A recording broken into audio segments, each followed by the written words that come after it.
Iran का हाथ, हूथियों का साथ। इजराइल के लिए ये जोड़ी सिरदर्द की सौगात है। लाल सागर में अब इजराइल का जहाज नहीं होगा, हूथियों का मिजाज चलेगा। इजराइल के लिए समंदर का रास्ता अब शॉर्टकट नहीं रह जाएगा, हूथियों का डेथ वारंट हो जाएगा। इजराइल ने सोचा था कि सिर्फ ईरान से निपटना है, लेकिन यमन ने बीच में आकर सिलेबस ही बदल दिया और अब इजराइल सोच में बैठा है। हूथियों का ड्रोन सस्ता है और इजराइल का डिफेंस महंगा, और अब हिसाब किताब बराबर होगा। ये गलती इजराइल ने जो की है उसका भुगतान अब उसे भुगतना होगा। इजराइल का आयरन डोम भी सोच में है। ऊपर से ईरान की मिसाइलें आ रही हैं या नीचे से यमन के रॉकेट। अल हूती ने ललकारा है, इस्लाम का नाम पुकारा है, और अब इजराइल के लिए बचना नामुमकिन सा सारा है। यह जंग जमीन की नहीं, जमीर की है। हूथियों ने इजराइल को आईना दिखाया है। दोस्ती हो तो हूथियों जैसी, ईरान को खरोच आई तो यमन को दर्द होने लगा। और ऐसा नहीं है कि हूथियों के खिलाफ इजराइल ने कभी कुछ नहीं किया था। हूथियों का रिटर्न गिफ्ट इजराइल के लिए अब लाल समुंदर पार करना मुश्किल होने वाला है। अब इसको ऐसे समझिए, लीजिए साहब, मिडिल ईस्ट के अखाड़ों में एक और एंट्री हो गई है। यमन के हूथी नेता अब्दुल मलिक अल हूथी ने यह साफ कर दिया है कि अगर ईरान पर आंच आई तो वो तमाशा नहीं देखेगा, क्योंकि जख्म तो इजराइल ने हूथियों को भी दिए हैं। अब इजराइल और अमेरिका के लिए सिरदर्द सिर्फ तेहरान से नहीं बल्कि यमन के पहाड़ियों से भी आने वाला है। और आइए ये समझते हैं कि हूथियों का ये प्यार इजराइल को कैसे झुकने पर मजबूर कर सकता है। शायद इजराइल ने कभी सोचा भी नहीं होगा, क्योंकि अगर लाल सागर की बात करें तो स्ट्रेटेजिक लिहाज से रेड सी बहुत इंपॉर्टेंट है, जिसमें हूथियों ने नो एंट्री का बोर्ड लगा दिया है इजराइल अमेरिका के लिए। इजराइल सोच रहा था कि ईरान को मजा चखाकर वो चैन की सांस लेगा, लेकिन हूथियों ने उनके ट्रेड रूट को, उनके व्यापारिक रास्तों की चाबी अपने हाथ में ले ली है अब। और अब इजराइल के जहाजों को लाल सागर से गुजरने के लिए वीजा नहीं बल्कि हूथियों की मिसाइलों से दुआ मांगनी होगी, परमिशन लेनी होगी। और अगर हूथियों की मिसाइलें रहम खाएंगी तो ट्रेड होगा, और अगर रास्ता बंद हुआ तो इजराइल में सामान की कीमत ऐसे बढ़ेगी जैसे रॉकेट की तेजी के साथ वहां पर महंगाई बढ़नी शुरू हो जाएगी। नंबर 2, सस्ते ड्रोन। हूथियों के पास एक बहुत बड़ी पावर यह है कि उनके पास सस्ते ड्रोन है और उधर महंगा आयरन डोम है। एक तरफ सस्ते ड्रोन, दूसरी तरफ महंगा आयरन डोम। इजराइल का आयरन डोम बहुत ही हाईटेक है, लेकिन हूथियों के पास वो जुगाड़ है, वो जुगाड़ू ड्रोन है और मिसाइलें हैं जो बहुत सस्ती पड़ती हैं। अब इजराइल को लाखों डॉलर की मिसाइलें दागनी पड़ेंगी सिर्फ उन ड्रोन्स को गिराने के लिए जो शायद हूथियों ने पॉकेट मनी से ही बना लिए हो। या तो अब इसे इस तरीके से कह लीजिए, ये तो वही बात हुई कि मक्खी मारने के लिए तोप चलाना पड़ा, और तोप चलाने में ही इजराइल बर्बाद हो जाएगा। इस्लाम पर हमला, इमोशनल कार्ड की भी एंट्री हो चुकी है। अल हूती ने इसे इस्लाम बनाम दुश्मन की लड़ाई बताकर मामला ही बदल दिया है, और अब यह सिर्फ 2 देशों की जंग नहीं रही है बल्कि एक धार्मिक मोर्चे की शक्ल ले चुकी है। इजराइल ने सोचा था कि वो ईरान को अलग थलग कर देगा, लेकिन यहां तो हूथियों ने भाईचारे का ऐसा हाथ बढ़ाया है कि अमेरिका और इजराइल अब नए मैप देखने पड़ेंगे उन्हें। नंबर 4, 2 तरफा मार, डबल ट्रबल कह लीजिए। इजराइल पहले ही लेबनान और गाजा के मोर्चों पर बिजी दिखाई दे रहा है। अब इतने मोर्चे खोलेगा तो कहां कहां से निपटेगा, कहां कहां से रिसोर्सेस लाएगा, कितनी मिसाइलें लाएगा, कितने आयरन डोम खड़े करेगा, कितने सैनिक लाएगा, ये बात इजराइल ने पहले सोची नहीं। और अब यमन से आने वाली धमकियों ने उनकी 2 फ्रंट वॉर की प्लानिंग को भी 3 फ्रंट बना दिया है। इजराइल की सेना कितनी भी ताकतवर हो, लेकिन हर तरफ से पत्थर आएंगे तो शीशे के घर को तो खतरा होगा ही। और वैसे भी जिनके घर शीशे के होते हैं वो दूसरों के घरों पर पत्थर नहीं फेंका करते। तो कुल मिलाकर बात यह है कि हूथियों ने इजराइल को बता दिया है कि पिक्चर अभी बाकी है मेरे दोस्त। ईरान को छोड़कर इजराइल ने जो मधुमक्खी का छत्ता छेड़ा है उसमें अब यमन वाली हूथी मधुमक्खियां भी डंक मारने को तैयार हो गई हैं। अब संभवतः इजराइल को समझ आए, लेकिन इजराइल समझने को तैयार नहीं है। बात यह है कि यमन का ईरान को भी समर्थन है। अमेरिका इजराइल के खिलाफ एक नया मोर्चा खोलकर बैठा है। यमन के हूथी नेता अब्दुल मलिक अल हूथी ने हाल ही में एक कड़ा बयान जारी किया, एक ऐसा बयान दिया जिससे इजराइल अब परेशान घूम रहा है, क्योंकि इजराइल को डर यह है कि तमाम देश अगर एक हो जाएंगे तो इजराइल का क्या होगा। ईरान के प्रति अपना पूर्ण समर्थन हूथियों की ओर से घोषित कर दिया गया है, डिक्लेयर कर दिया गया है। और यह स्टेटमेंट उस समय आई जब क्षेत्र में, जिस पूरे रीजन में टेंशन अपने चरम पर है। ये पूरा विवाद, इसके मेन पॉइंट्स क्या है ये समझते हैं। इस्लाम और मुसलमानों पर युद्ध की बात कह दी है, इस्लाम और मुसलमानों पर जंग की बात कह दी है। अल हूती ने इजराइल और अमेरिका द्वारा ईरान पर किए गए हमलों को लेकर केवल एक राजनीतिक टकराव नहीं कहा, बल्कि इस्लाम और सभी मुसलमानों के खिलाफ युद्ध करार दिया है। इस्लाम और सभी मुसलमानों के खिलाफ जंग करार कर दी है। और उनके मुताबिक ये आक्रमण, ये अटैक केवल ईरान तक सीमित नहीं है, बल्कि इसका मोटिव, इसका उद्देश्य पूरे मिडिल ईस्ट को डिस्टेबलाइज करना है।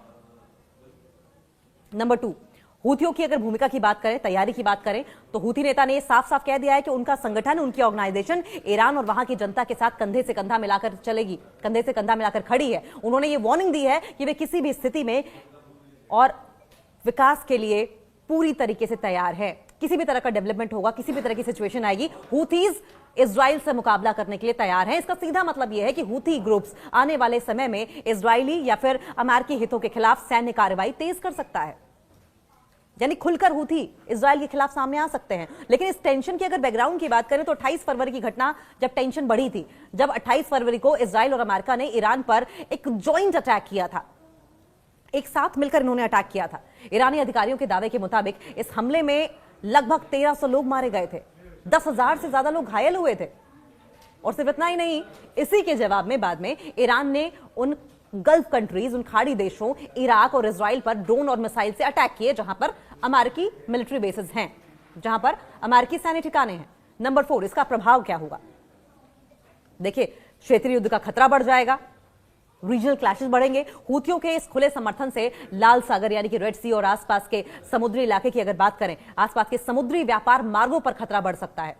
ध्रुवीकरण होगा। ये लड़ाई अब केवल 2 देशों के बीच की लड़ाई नहीं रह गई है, ये 2 देशों के बीच की लड़ाई से बढ़कर प्रतिरोध के धुरों यानी कि एक्सेस ऑफ रेजिस्टेंस और पश्चिमी गठबंधन यानी कि वेस्ट कंट्रीज का जो अलायंस हो रहा है, उसके बीच का बड़ा युद्ध बनती जा रही है।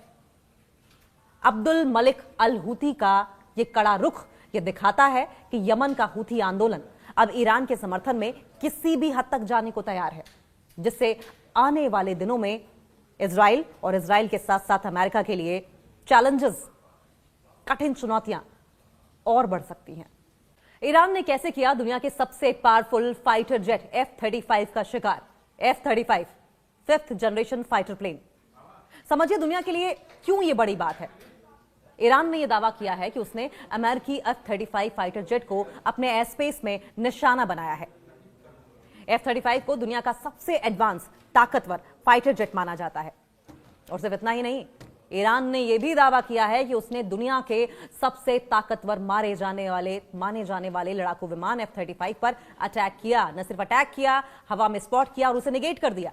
दुनिया का सबसे महंगा और रेडार की नजरों में अदृश्य रहने वाला फाइटर जेट, स्टेल्थ टेक्नोलॉजी से लैस, रेडार को चकमा देने वाली स्टेल्थ टेक्नोलॉजी से लैस रहने वाला फाइटर जेट ईरानी मिसाइल का शिकार बन गया। जिस F-35 को दुनिया का सबसे सुरक्षित लड़ाकू विमान कहा जाता था, सबसे सेफ फाइटर प्लेन माना जाता था, आज उस पर ईरान के हमले और उसके गंभीर रूप से डिस्ट्रॉय होने की, क्षतिग्रस्त होने की खबरों ने डिफेंस सेक्टर में खलबली मचा दी है। ईरान के Islamic revolutionary guards corps IRGC के मुताबिक फाइटर जेट को स्थानीय समय के मुताबिक सुबह लगभग 2:50 पर मिडिल ईरानी एयर स्पेस में एयर डिफेंस सिस्टम द्वारा मार गिराया गया। IRGC ने कहा कि यह हमला 125 से ज्यादा अमेरिकी और इजरायली ड्रोनों को रोकने के बाद हुआ, लेकिन यह अमेरिका के लिए बहुत शर्मनाक है और इसका असर जो हथियारों की खरीद फरोख्त करती है ऑर्गेनाइजेशन सिप्री, पूरी दुनिया भर में हथियारों की खरीद फरोख्त, उसके दाम कितने हैं इसको मॉनिटर करने वाली एक कंपनी है, एक ऑर्गेनाइजेशन है सिप्री। इसका असर सिप्री पे भी देखने को मिलेगा F-35 के प्राइसेस में या डिमांड्स को लेकर। ईरान ने F-35 फाइटर जेट को कैसे टारगेट किया, सबसे बड़ी बात तो यह है। देखिए, कुछ रिपोर्ट्स ये कह रही हैं और ईरानी मीडिया के मुताबिक इस हमले में ईरान के स्वदेशी, ईरान का इंडिजिनस बावर 373 एयर डिफेंस सिस्टम का उपयोग किए जाने की बात कही जा रही है। माना यह भी जा रहा है कि इसमें पैसिव सेंसर टेक्नोलॉजी का हाथ हो सकता है, जो कि रेडार सिग्नल छोड़े बिना विमान का पता लगा सकती है। ईरान ने हमले का एक वीडियो भी जारी किया जिसमें विमान को हिट होते हुए दिखाने का दावा किया गया है। हालांकि अमेरिका ने अभी तक इस बात की पुष्टि नहीं की है, किसी भी तरीके से ऑफिशियल कॉन्फर्मेशन नहीं दी है कि आपातकालीन लैंडिंग ईरानी गोलीबारी के कारण हुई थी या फिर कोई टेक्निकल प्रॉब्लम आ गई थी, कोई तकनीकी खामी आ गई थी। हालांकि अपने नुकसान और इजराइल के नुकसान की खबरों को अमेरिका बखूबी जानता है कैसे छुपाना है, और ट्रूथ सोशल पर ईरान में क्या नुकसान हुआ उसे बढ़ा चढ़ाकर गाना गाना अमेरिका बहुत अच्छी तरीके से जानता है। F-35 फाइटर जेट की खासियत क्या है? सबसे बड़ी बात यह, क्यों इसके गिर जाने पर इतना हंगामा मचा हुआ है? इसकी सबसे बड़ी खूबी इसका स्टेल्थ यानी कि अदृश्य तकनीकी है। यह अकेला विमान air to air attack, air to ground बमबारी और जासूसी तीनों काम एक साथ करता है, यानी कि एक तीर से कई निशाने। इसकी रफ्तार आवाज की स्पीड से भी, ध्वनि की स्पीड से भी तेज है, करीब 1931 किलोमीटर प्रति घंटा है। और इसमें एडवांस सेंसर सूट और रेडार हैं जो पायलट को 360 डिग्री तक 360 डिग्री व्यू दिखाते हैं। और अब अमेरिका ने भी माना है कि इमरजेंसी लैंडिंग करनी पड़ी है। अमेरिका ने कम से कम माना तो सही। अमेरिकी सेंट्रल कमांड ने भी इस बात की कॉन्फर्मेशन दे दी है कि ईरान के ऊपर एक लड़ाकू मिशन के दौरान एक F-35 को इमरजेंसी लैंडिंग करनी पड़ी। अमेरिका के मुताबिक विमान सुरक्षित रूप से उतर गया है, लेकिन ईरान कुछ और दावा कर रहा है। अमेरिका यह भी कह रहा है कि पायलट की हालत स्थिर है, जबकि ईरान का यह कहना है कि बुरी तरीके से क्षतिग्रस्त हो गया है F-35 fighter plane. Central command के प्रवक्ता कैप्टन टिम हॉकिंस ने कहा कि पायलट ने सुरक्षित लैंडिंग की और उसकी हालत स्टेबल है। घटना की जांच चल रही है, लेकिन दावे हजार हैं। लेकिन अब सवाल यह कि F-35 पर हमला क्यों इतनी बड़ी बात है? यह फाइटर जेट अमेरिका और उसके जो एलाई कंट्रीज हैं, उसके सहयोगी देशों की हवाई शक्ति की रीढ़ माना जाता है। ये अब तक बने सबसे एडवांस कॉम्बैट विमानों में से एक है और इसके एक विमान की कीमत $100 मिलियन से ज्यादा है। F-35 दुनिया का सबसे व्यापक रूप से तैनात 5वीं पीढ़ी का 5th जनरेशन फाइटर जेट है और इसकी स्टेल्थ टेक्नोलॉजी, इसकी स्टेल्थ यानी कि छिपकर उड़ने की क्षमता, एडवांस सेंसर और नेटवर्क बेस्ड जो उसकी वॉर कैपेबिलिटीज हैं, युद्ध क्षमताएं हैं, सबसे अलग और इसे सबसे खास बनाती हैं। इस खास तौर पर रेडार की पकड़ से बचने के लिए डिजाइन किया गया है, जिससे कि ये भारी सुरक्षा और हवाई क्षेत्रों के अंदर तक जाकर भी काम कर सकता है। और यही वजह है कि बहुत ज्यादा हो हल्ला हंगामा F-35 फाइटर जेट के गिर जाने से हुआ है। F-35 फाइटर जेट का सेंसर फ्यूजन भी बेहद खास है। F-35 सिर्फ डेटा इकट्ठा नहीं करता, बल्कि ये रेडार, इंफ्रारेड सेंसर, सैटेलाइट और अन्य विमानों से मिलने वाले इनपुट को प्रोसेस करता है और उन्हें मिलाकर जंग की रियल टाइम पिक्चर भी तैयार करता है। इससे पायलट खतरों का पहले ही पता लगा लेते हैं और खुद दुश्मन की नजर में आने से पहले ही अपने टारगेट पर अटैक कर देते हैं। और यही वजह है कि अगर इसे थोड़ा सा भी नुकसान पहुंचता है तो वो भी बहुत मायने रखता है, वो भी चर्चाओं का विषय हो जाता है। और अब तक अमेरिका के 16 विमान नष्ट किए जा चुके हैं। देखिए, ब्लूमबर्ग की एक रिपोर्ट कहती है कि जब से युद्ध शुरू हुआ है तब से अमेरिका के कम से कम 16 विमान नष्ट हो चुके हैं।